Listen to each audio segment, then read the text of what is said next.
Hi guys! ఈ video వచ్చేసి Monday shoot చేసింది.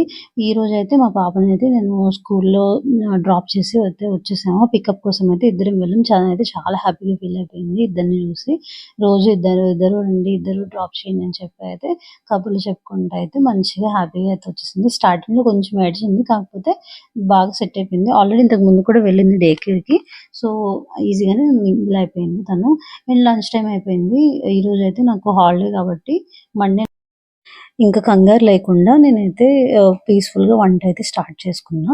ఈ రెసిపీ వచ్చేసి చిన్నప్పుడు నేనైతే మా అమ్మమ్మ చేసినప్పుడైతే తిన్నాను. ఆ టేస్ట్ అయితే ఎప్పటికీ మర్చిపోలేను.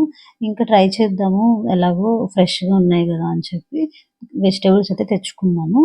అండ్ ఇది కూడా ఆహ్, నార్మల్ ప్రాసెస్సే ఏం లేదు. దీంట్లో ఎండు చేపలు వేసి చేస్తాము. వంకాయ విత్ ఎండు చేపలు. అండ్ నార్మల్‌గా మనం కర్రీ చేస్తాం కదా!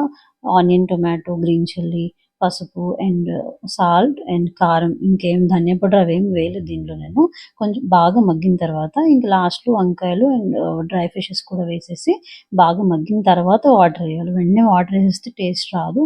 కొంచెం ఆయిల్ సెపరేట్ అయిన తర్వాత వేస్తే టేస్ట్ అనేది బాగా వస్తుంది కర్రీకి. ఏ కర్రీకైనా అంతే. అండ్ ఇక్కడైతే ఇటు కర్రీ ప్రిపేర్ అయిపోయింది. నేనైతే తినేసాను. చాలా అంటే చాలా బా వచ్చింది టేస్ట్. అండ్ ఇలా ఈ కాంబినేషన్‌లో ఎవరెవరు తింటారు అనేది నాకైతే కామెంట్ సెక్షన్‌లో చెప్పండి. ఇంకా నేనైతే నెక్స్ట్ డేకి బ్రేక్‌ఫాస్ట్ అండ్ వెజిటబుల్స్ అయితే కట్ చేసుకొని రెడీ చేసుకున్నా. ఇంక నెక్స్ట్ డే నుంచి ఎర్లీ మార్నింగ్ లాగిన్ అయ్యి వర్క్ అయితే చేసుకోవాలి. ఓకే. బాయ్.